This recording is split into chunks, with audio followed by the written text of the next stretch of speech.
Ok, ça marche. Alors, je vais te faire le compte-rendu du soin. Ça a pas mal bossé effectivement sur la lignée de la femme. Enfin, pas la lignée féminine, mais les femmes de ta lignée, pardon. La religion, donc voilà, et voilà, je vais te faire le compte-rendu. Alors, au niveau de ton chakra coronal, j'ai ressenti vraiment une grande ouverture. C'est-à-dire que non seulement il fonctionnait plutôt bien, mais il y avait vraiment une grande ouverture vraiment à la connexion au spirituel, etc., etc. C'est comme si tu avais un canal, une connexion qui était directement reliée à la source, en fait. Donc c'était vachement intéressant, c'était la première fois que je voyais ça. On m'a parlé quand même, alors, à savoir que moi je sais jamais si c'est, enfin là je sais pas trop si c'est du transgénérationnel ou si c'est de toi. On m'a parlé d'une peur de l'engagement, j'ai l'impression que c'était plus une peur de l'engagement vis-à-vis de soi-même en fait. C'est-à-dire que c'est comme s'il y avait cette mémoire-là qui fait qu'on est plus engagé au plan divin, un petit peu à ce que le divin attend de nous, ou ceci ou cela, et qui fait que des fois, et d'ailleurs c'est ressorti pas mal de fois pendant le soin, des fois on a plus tendance à suivre cette voie-là plutôt que la voie du cœur en gros.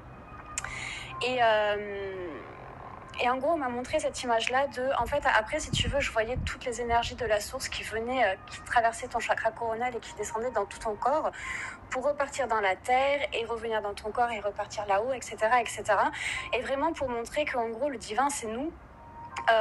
Et il y avait une déconnexion, en fait, il y avait un petit peu un truc comme si...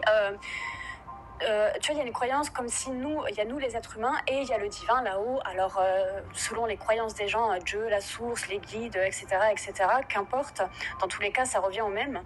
Alors qu'en fait, tout est mélangé, tout est un.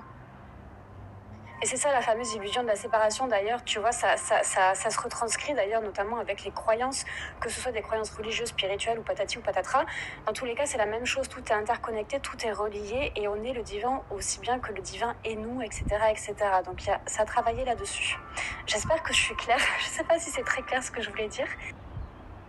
Au niveau du chakra du troisième œil, on a beaucoup travaillé sur des mémoires de souffrance et d'asservissement, pardon. Il était pas mal bloqué en fait, et là pour le coup, il y avait un poids qui était directement relié à la religion.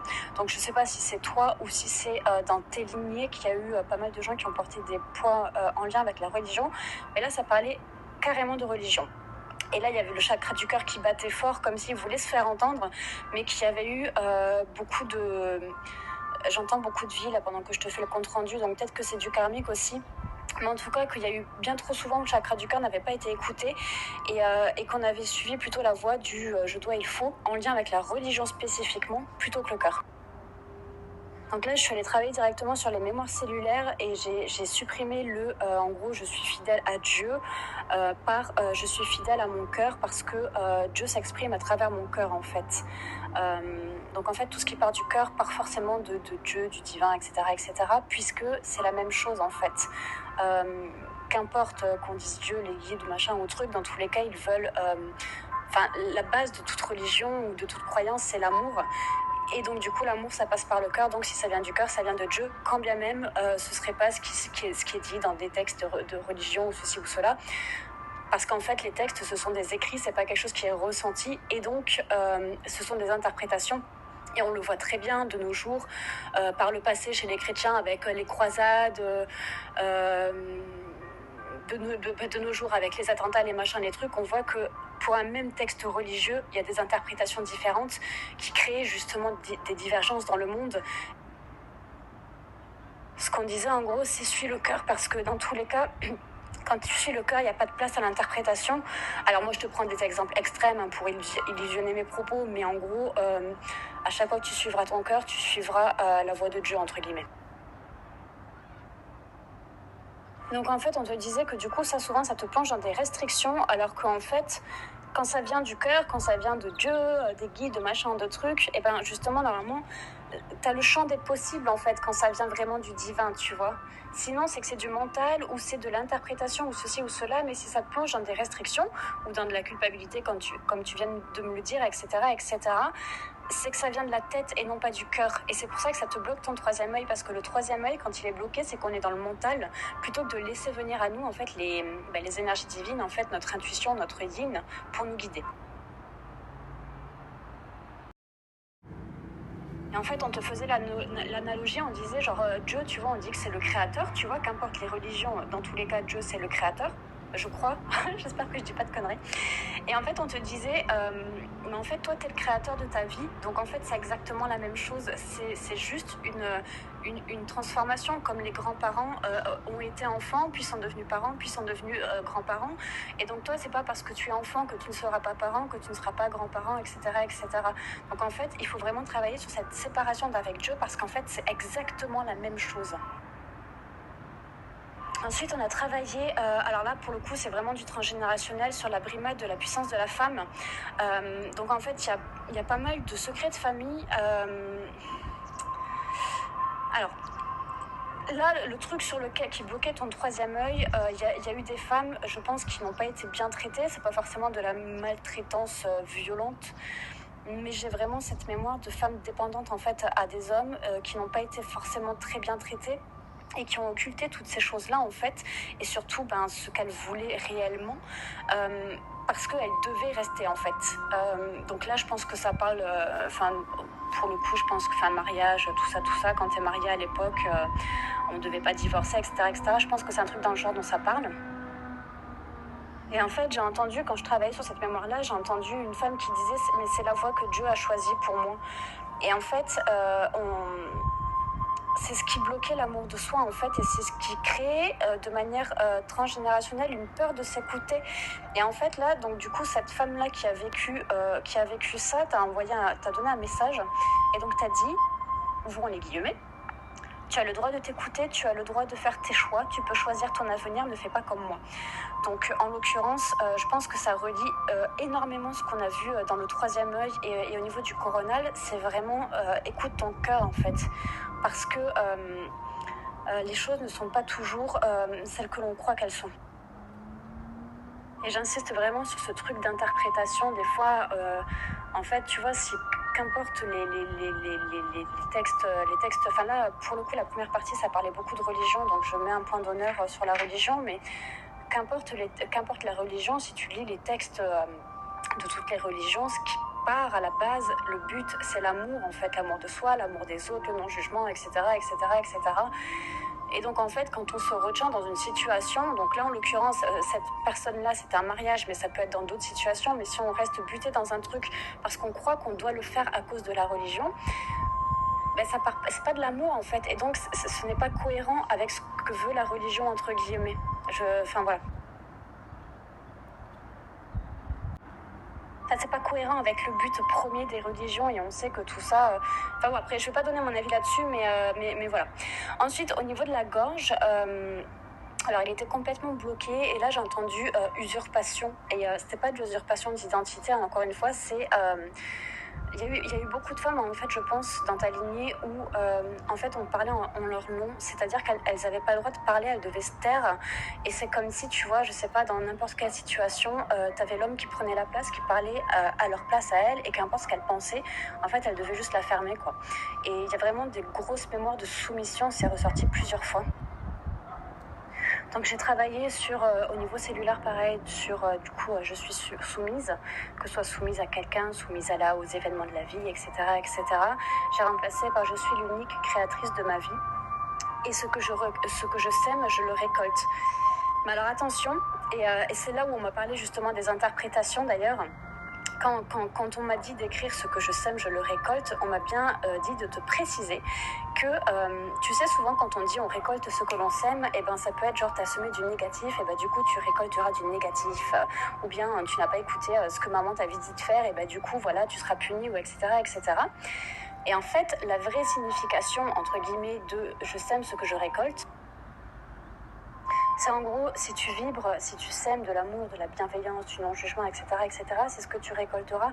En revanche, si tu récoltes de la peur parce que, j'en sais rien moi, t'as peur de quitter ton emploi parce que pour la sécurité financière, du coup tu sèmes de la peur, et donc tu vas récolter des situations qui engendrent de la peur pour toi, comme par exemple la perte d'un emploi ou ceci ou cela. Mais c'est pas une question de tu as bien fait ou tu as mal fait, c'est pas ça, c'est juste est-ce que en fait tes décisions partaient de ton cœur ou est-ce que ça partait de ton mental et de tes peurs.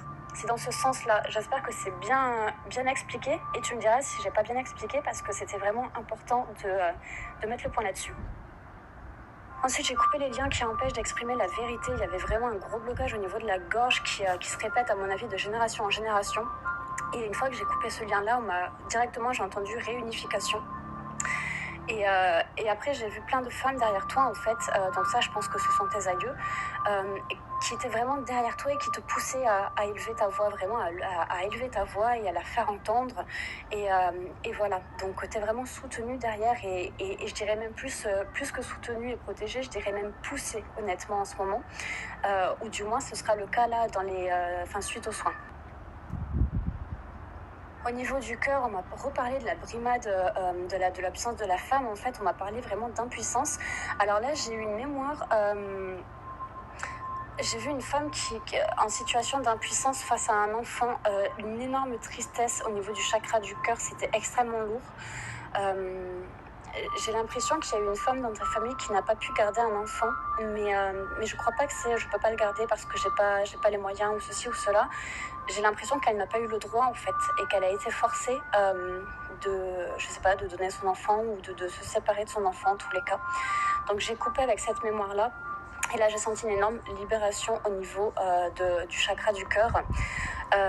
Et en fait, c'est comme si cette femme-là n'avait même pas eu le droit d'exprimer sa tristesse ni de pleurer. Et à partir du moment où j'ai libéré ce truc-là, et j'ai senti la grosse libération, et elle, je l'ai vue mais s'effondrer et pleurer toutes les larmes de son corps, de son cœur. Et toi, on t'a dit par la que cette libération-là, parce que c'était vraiment extrêmement fort, honnêtement. Je pense que tu as dû le ressentir toi aussi pendant le soin, parce que c'était vraiment très fort. On t'a dit que c'est quelque chose qui va te permettre vraiment d'ouvrir ton cœur réellement et de le réouvrir aussi à l'amour.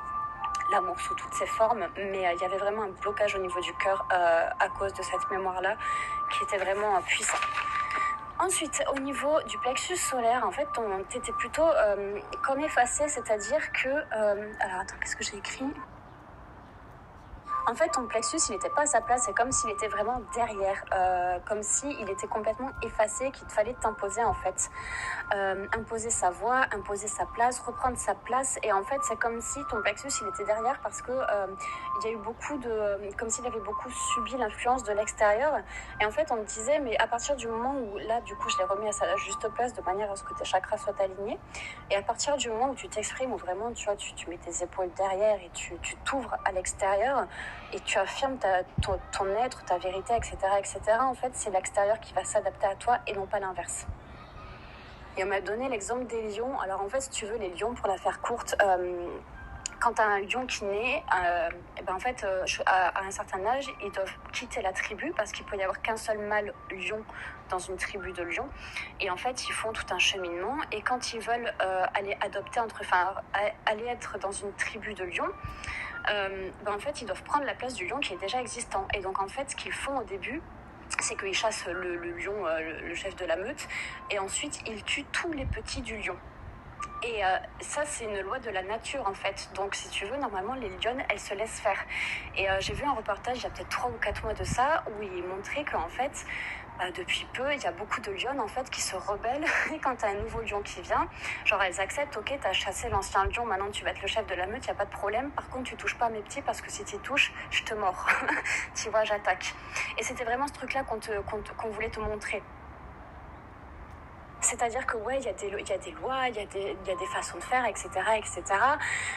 Ceci dit, quand il en va à ton intégrité, en tant que, là, pour l'exemple des lions, c'est en tant que maman, par exemple, ou quand on vient toucher à quelque chose qui te fait mal au cœur, tu as le droit d'imposer ta vérité, en fait, et de t'imposer, parce qu'on n'a pas le droit de marcher là-dessus, en fait. Voilà. Au niveau de ton chakra sacré, de tout le travail qu'on a fait auparavant, en fait, ton sacré s'est activé tout seul. C'est comme s'il y avait une espèce de kundalini qui sortait de ton chakra sacré et qui venait vraiment se relier au terre et à la ciel et purifier entièrement ton chakra sacré. Et le transcender, c'était assez stylé. Et du coup, j'ai laissé faire. Et ensuite, j'ai vu des femmes qui riaient, qui dansaient en se donnant la main et qui tournoyaient et qui étaient vraiment, tu sais, légères et la joie de vivre. Et on m'a dit que ça symbolisait vraiment la liberté d'être une femme. Et c'est vraiment ça, tu sais, le féminin sacré, le yin. Une femme, ça doit pas être... Tu sais, avant, on a vu plein de mémoires de soumission, etc., d'impuissance, que les femmes, en fait, elles ont le pouvoir en elles parce qu'elles portent la vie, elles portent la joie de vivre. Et c'est ça qu'on veut te faire retrouver. On m'a montré des femmes aussi de la danse orientale, de la danse de, tu sais, les femmes de Tahiti, là, enfin, je sais pas si tu verras, mais tu sais, tout ce genre de danse-là qui montre qu'en fait, la femme, elle a une puissance et souvent, cette puissance-là a voulu être bridée par les hommes parce que, en fait, les femmes, concrètement, ont tout le pouvoir, hein, on va pas se mentir. Si ce pouvoir-là n'est pas bridé, donc si jamais ce genre de danse-là t'intéresse, ça pourrait être bien que tu t'y mettes parce que je pense que ça te reconnecterait beaucoup à ton chakra sacré et peut-être à des mémoires ancestrales aussi et que ce serait vraiment bien pour toi pour trouver ta place et t'affirmer. Au niveau du chakra racine, il y avait un couvercle qui le bloquait, donc je l'ai supprimé. J'ai nettoyé tout ce qui était négatif. Et alors, il y avait une mémoire de peur de tomber dans le vide. Donc, j'ai coupé avec ça, que ce soit toi que ça concerne ou du transgénérationnel. Mais en fait, on m'a dit que cette mémoire-là, dans tous les cas, c'est comme si... quand bien même il y avait une peur concrète de tomber dans le vide, et ben de manière symbolique, ça empêche aussi de génération en génération de faire le grand saut. C'est-à-dire que quand on a envie de faire quelque chose vraiment de tout son cœur, mais qu'il y a cette peur de l'inconnu, on n'ose pas faire le grand saut parce qu'il y avait cette mémoire-là qui n'avait pas encore été libérée. Et donc, quand tu sautes, tu peux tomber et t'éclater par terre, entre guillemets. C'est dangereux. Donc, j'ai supprimé cette mémoire-là. Ensuite, je suis partie réharmoniser tous tes chakras et les reconnecter vraiment au cœur puisque tout part de là. Et là, on a vraiment voulu te le montrer une fois de plus parce qu'on m'a montré comme un engrenage, tu sais, des roues qui tournoient et il y a vraiment tout qui part du cœur. C'est-à-dire que si l'engrenage du cœur est éteint, il n'y a plus rien qui fonctionne en fait. Alors que si le cœur fonctionne correctement, tu as tout le reste qui suit. Et on t'a dit, si tu écoutes ton cœur, tu prendras toujours la bonne décision, n'écoute pas tes peurs ou ton mental. Et du coup, on m'a demandé d'aller travailler sur tes mémoires cellulaires qui étaient, entre guillemets, j'ai peur d'écouter mon cœur et j'ai remplacé par j'écoute mon cœur parce qu'il a toujours la bonne réponse. Ensuite, il me semblait bien qu'il restait une mémoire à travailler au niveau du transgénérationnel, sauf que moi, en médiumnité, on ne m'a rien donné. Donc, je suis partie faire un petit tirage pour voir. Et effectivement, il ressortait de la lignée de ton papa, du coup, donc plutôt du côté de ton père. L'abondance qui était bloquée, très certainement en lien avec...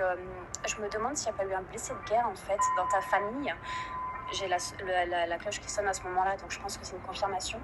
Je pense qu'il y a eu un homme qui a été blessé de guerre et qui a vécu ça comme si, une fois de plus, sa puissance en tant qu'homme avait été brimée. C'est-à-dire que, je sais pas, peut-être que quand il est revenu, il pouvait plus travailler, du coup il pouvait plus subvenir aux besoins de sa famille, ou bien il était pas considéré comme un homme parce que, j'en sais rien, il avait plus de jambes, ou ceci ou cela, mais en tous les cas, il y avait une abondance qui était bloquée parce que sa masculinité, entre guillemets, avait été brimée en lien avec une guerre. Donc voilà. Et toi, du coup, pour libérer ça, moi j'ai travaillé dessus, mais de ton côté, il y a vraiment un devoir de mémoire à faire. Donc je vais t'envoyer un petit exercice à faire. Voilà, c'est un petit exercice au niveau... ça jouera sur les plans subtils, en fait, et ça te permettra de libérer ça. Donc, en fait, tu as juste une petite lettre à faire et à dire, en gros, que tu reconnais la souffrance de cette personne-là et que tu la libères. Enfin, je t'envoie un exemple.